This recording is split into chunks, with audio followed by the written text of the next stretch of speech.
တွင်းတူးလူသားအခုပြောပြပေးမယ့်ဇာတ်လမ်းကတော့ဘရာဇီးနိုင်ငံရဲ့အမေဇုန်တောနယ်ထဲကနေပေါ်ထွက်လာခဲ့တဲ့တွင်းတူးလူသား The Man of the Hole လို့ကမ္ဘာကနာမည်ပေးထားတဲ့စမ်းကျင်လာတဲ့လူတဦးရဲ့ဘဝဇာတ်ကြောင်းပါဒီလူသားရဲ့ဘဝရှင်သန်မှုနည်းလမ်းတွေနဲ့သူနဲ့ပတ်သက်ပြီးပေါ်ထွက်ခဲ့တဲ့လျှို့ဝှက်စမ်းကျင်တဲ့ theory တွေဟာလူတွေရဲ့စိတ်ဝင်စားမှုကိုအမြင့်ဆုံးထိဆွဲခေါ်သားနိုင်ခဲ့ပါတယ်သူဟာအဘဘောကလူတွေအားလုံးနဲ့ဆက်သွယ်မလုပ်ပဲနှစ်ပေါင်း26နှစ်လုံးတောနယ်ထဲမှာတယောက်တည်းနေထိုင်သွားခဲ့သူပါသူ့ဘဝရဲ့အမောင်မိုက်ဆုံးအပိုင်းကနေစိတ်ကူးမရင်နိုင်တော့တဲ့ရှင်သန်မှုအထိဘလို့နေထိုင်သွားခဲ့တာလဲဆိုတာကတော့အံ့ဩစရာပါတွင်းတူးလူသားရဲ့အမည်ရင်းသူပြောတဲ့ဘာသာစကားဒါမှမဟုတ်သူပိုင်ဆိုင်တဲ့မျိုးနွယ်စုရဲ့နာမည်ကိုဘယ်သူမှမသိရှိခဲ့ပါဘူးဘရာဇီးအစိုးရရဲ့တိုင်းရင်းသားရေးရာအေဂျင်စီကသူ့ကိုရိုဒိုနီးယားပြည်နယ်တာနာရူမြို့ဝဲဒေသမှာနေထိုင်တဲ့အတွက်တာနာရူအင်ဒီယန်လို့ပဲခေါ်ဝေါ်ခဲ့ပါတယ်ဒီလိုကဘာကြီးနဲ့ဆက်သွယ်ဖြစ်ပြီးတကိုယ်တည်းနေထိုင်မှုဆုံးဖြတ်ခဲ့ရခြင်းရဲ့နောက်ွယ်မှာကာတီဘီဝဲနေစရာကောင်းတဲ့ဖြစ်ရတစ်ခုရှိခဲ့ပါတယ်1980ပြည့်လွန်နှစ်တွေတုန်းကရေရလိုချင်တဲ့စိုက်ပျိုးရေးသမားတွေရဲ့တိုက်ခိုက်မှုတွေကြောင့်သူ့မျိုးနဲ့စုဝေအများပြားသေဆုံးခဲ့ရပြီ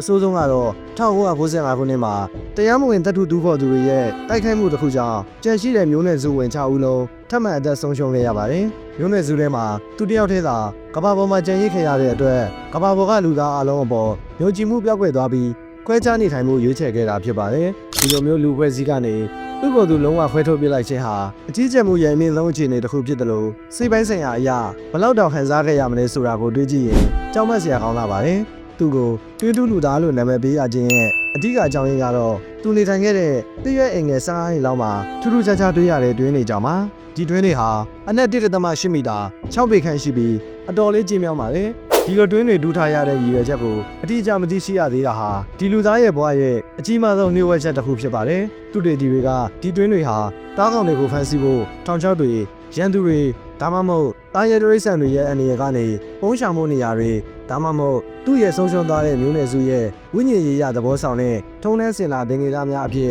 တူးထားတာဖြစ်နိုင်တယ်လို့ theory တွေအမျိုးမျိုးထုတ်ခဲ့ကြပါတယ်ဒီလိုရည်ကြီးတဲ့ထိုးပေါင်းဝင်ရောက်နေတဲ့အချင်းကျက်တွင်းတွေကသူ့ရဲ့ရှင်သန်မှုနဲ့ရည်ကြီးမှုကိုဘယ်လိုမျိုးအဓိပ္ပာယ်တက်ရောက်နေလဲဆိုတာကိုတွေးကြည့်ရင်တကယ်ကိုစိတ်ဝင်စားဖွယ်ကောင်းလာပါတယ်သူ့ရဲ့ရှင်သန်မှုနေတန်းလာလဲရိုးရှင်းမိမဲ့တောနဲ့ထဲမှာတယောက်တည်းအတွက်ဆိုရင်ထူးချွန်လာပါတယ်သူဟာတောဝက်ချီစတဲ့ဒရိစံတွေကိုအမဲလိုက်တာတဘာဝအတိုင်းပေါက်ရောက်တဲ့တိတိဝလံတွေနဲ့ပြားရည်တွေကိုစူးစောင်းတာဒါအပြင်ကြောင်းနဲ့မန်နီအိုက်ဆိုတဲ့စတော်ဘဲလိုမျိုးစားစာတွေကိုစိုက်ပျိုးပြီးအသက်ဆက်ခဲ့ပါတယ်သူနိုင်ဖွဲ့ကသူ့အတွက်သုံးဝင်မဲ့မျိုးစေ့တွေနဲ့ကရိယာတွေထားရခဲ့တဲ့အခါသူကလက်ခံအသုံးပြုခဲ့ပြီးဒီလိုပြင်ပကပေးတဲ့အကူအညီတွေကိုအတိုင်းအတာတစ်ခုထိလက်ခံခဲ့ခြင်းဟာသူ့ရဲ့တကိုယ်ရဲနေထိုင်လို့တဲ့ဆန္ဒအောက်ကခန်းစားချက်တစ်ခုကိုဖော်ပြနေတယ်လို့ပါပဲ2018ခုနှစ်မှာဖူနိုင်းကစောင့်ကြည့်ရေးအဖွဲ့ဟာတစ်ပင်တစ်ပင်ကိုပစိန်နဲ့ခုန်နေတဲ့သူ့ပုံရိပ်ကိုမှတ်တမ်းနဲ့ဗီဒီယိုရိုက်ကူးခဲ့မိပါတယ်ဒီရုပ်သံမှတ်တမ်းဟာကမ္ဘာနဲ့ပြန့်နှံ့သွားခဲ့ပြီးသူ့ရဲ့ရှားပါလာတဲ့ရှင်သန်မှုပုံစံကိုလူတွေစိတ်ဝင်စားခဲ့ကြသလိုတစ်ချိန်တည်းမှာပဲ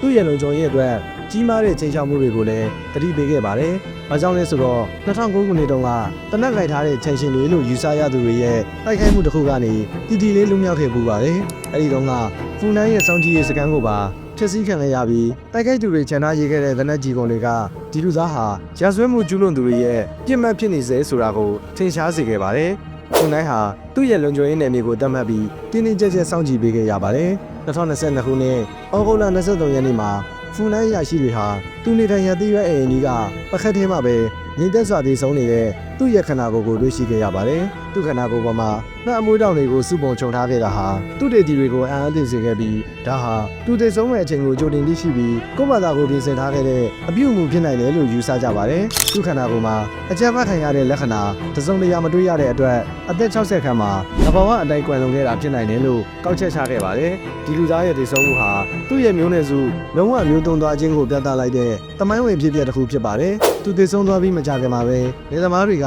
ကသူ့ရဲ့သင်္ကန်းကိုပါဖျက်ဆီးဖို့ကြိုးစားခဲ့ကြတာဟာစိတ်မအောင်စရာအဆုံးသတ်ပါဒီဖြစ်ရဟာဘရာဇီးနိုင်ငံမှာဆက်လက်ရှိနေသေးတဲ့ဆက်သွယ်မှုမရှိတဲ့မျိုးနွယ်စုတရားခိုင်ရဲ့ရှင်သန်မှုအနေနဲ့သူတို့ရဲ့နေရာတွေကိုအကာအကွယ်ပေးဖို့လိုအပ်ချက်ကိုကမ္ဘာတိထင်ရပြသခဲ့တဲ့မှတ်တမ်းတစ်ခုဖြစ်ပါတယ်တွင်းတူးလူသားရဲ့ဇာတ်လမ်းဟာလူသားတဦးရဲ့မျိုးနွယ်စုဆုံးရှုံးမှုအပေါ်ထားတဲ့ဝမ်းနည်းခြင်းရှင်သန်လိုစိတ်နဲ့ဇွဲလုံးကားကိုပြသနေတဲ့အပြင်ကမ္ဘာယဉ်ကျေးမှုမွေးနေ့တစ်ခုဆုံးရှုံးသွားရခြင်းရဲ့အရေးပါမှုကိုပါသတိပေးနှိုးဆော်သွားခဲ့တဲ့တောင်းမဲ့ပွဲကောင်းတဲ့မှတ်တမ်းတစ်ခုပါပဲအခုလိုစိတ်ဝင်စားစရာဖြစ်ရမယ့်အကြောင်းအရာတွေကိုကြည့်ရှုခြင်းရင် Knowledge Hub ကို follow ထားနိုင်ပါတယ်